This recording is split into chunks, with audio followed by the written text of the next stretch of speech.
So this is going to be a POV test drive of the Lexus 2012 IS250.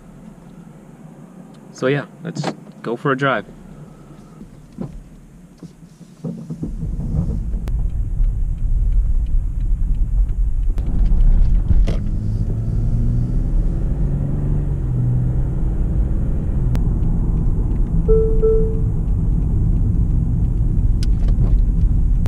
So overall, proceed on I-39 south. The car, it drives really nice. It handles really good.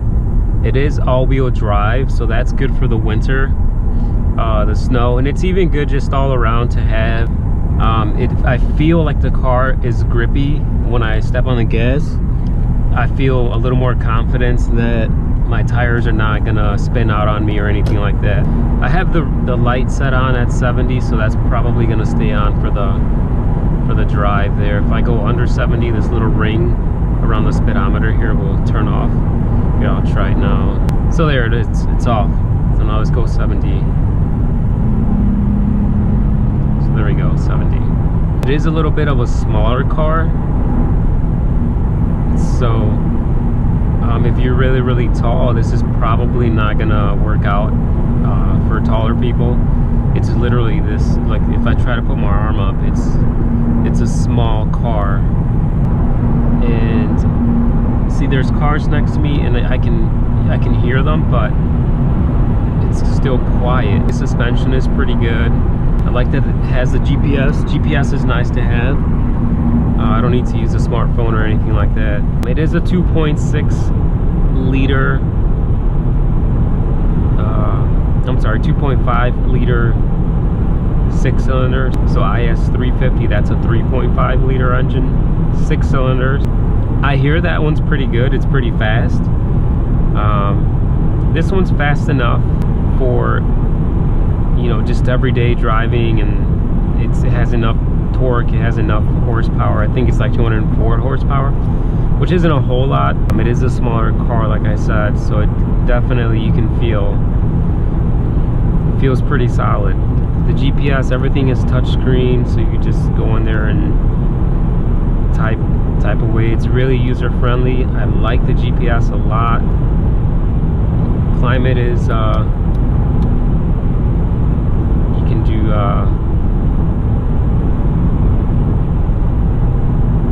either through the button, or you can just do auto and control it with the temperature. And so that's really nice. It's got heated and cooled seats down here. I have it at 0 right now. It's pretty warm.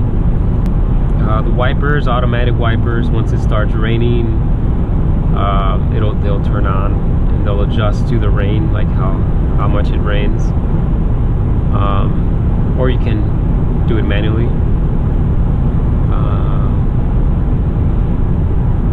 It's got fog lights, it's got HID lights, it's got the LED daytime lights, so those are really nice. They stay on at night also, so you can see them through the regular HID. So that's really cool.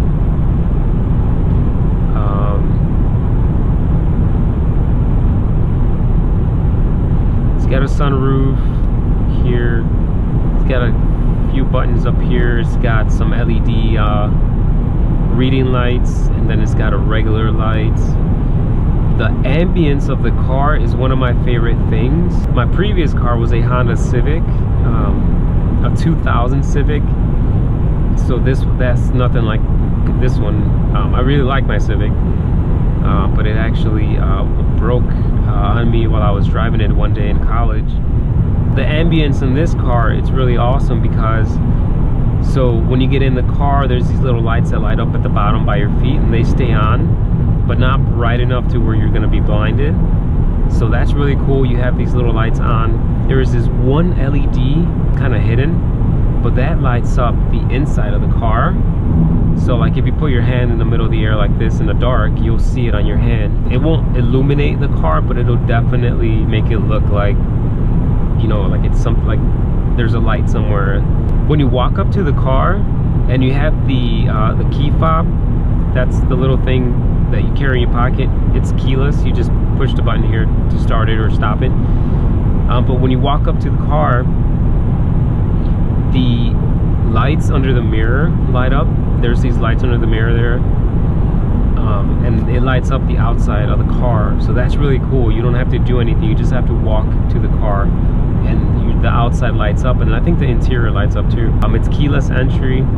It has to sense your fingertips behind the handle. So you put your hand in, you wait a second, and you just pull. I've seen people where they kind of just like go up to it and just pull. That's like your instinct, I guess. Eventually it will unlock. You're probably gonna pull a couple of times,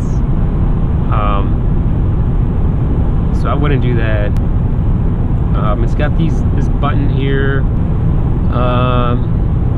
You can change the gear position. I don't know if you can see it, but there's like a little screen there. There's gear position, there's temperature, there's average mileage per gallon, there's mileage for the fuel tank.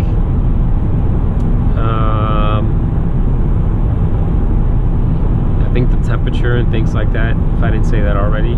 Gas is not too bad in the car as long as you kind of drive it normal and just keep it, at the speed limit. This isn't a fast driving kind of car. It's not a car where you kind of want to take to the drag strip or anything. It's not a racing car. It's a nice car. You just want to drive the car the speed limit. It feels good. It feels solid. But it isn't a slow car. It's a little bit on the slower end. It's not on the fast end, but it's not on the slower end, I guess. But it's fast enough. But like I said, it's not the car where you want to go zigzag in and out of lanes. It's not the car where you're gonna wanna,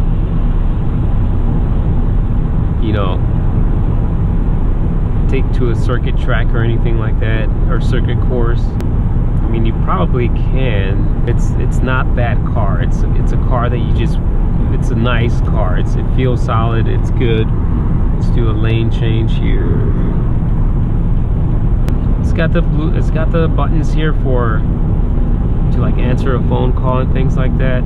I don't have a smartphone. I don't own a smartphone. I've had a smartphone, but that I had to give it up in college.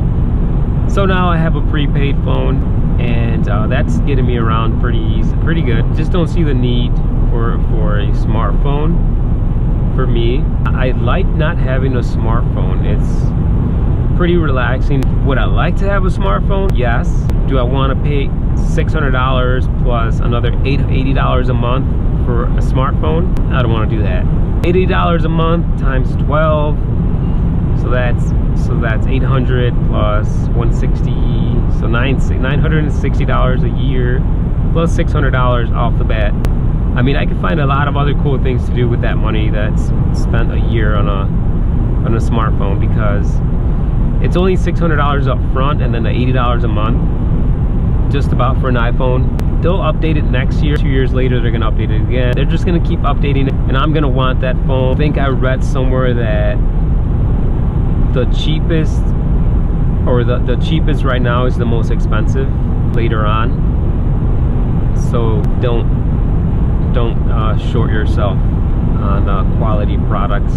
My current setting is ECT power. There's 3 settings you can have the car in. There's snow, there's normal, and then there's the ECT power. The snow is, it keeps you at a higher gear. Off the bat, you're in 2nd gear. Continue on I-39 south. And it made me feel like I was driving a heavy car. I didn't like the feeling. I didn't like that feeling.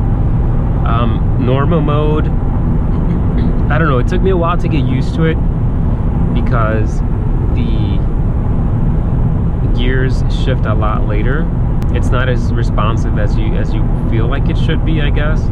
ECT power mode, the gears shift a lot faster. I feel like I'm in more control than the normal mode. So yeah, the car kind of wants to go to the left, so I'm fighting it to stay to the right.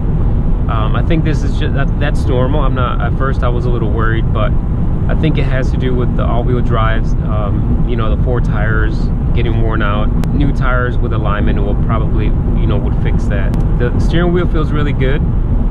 it's made out of leather. It's a leather steering wheel, so I like how it feels bare hand. It's really good. It's really it's grippy, so I can hang on to the wheel. It's got paddle shifters here. I don't use them a whole lot. I've used them before. It's pretty easy to use. All right, well, I got a couple of hours of a drive ahead of me here. I'm coming back from Wisconsin, a snowboarding trip. But yeah, I'll see you guys.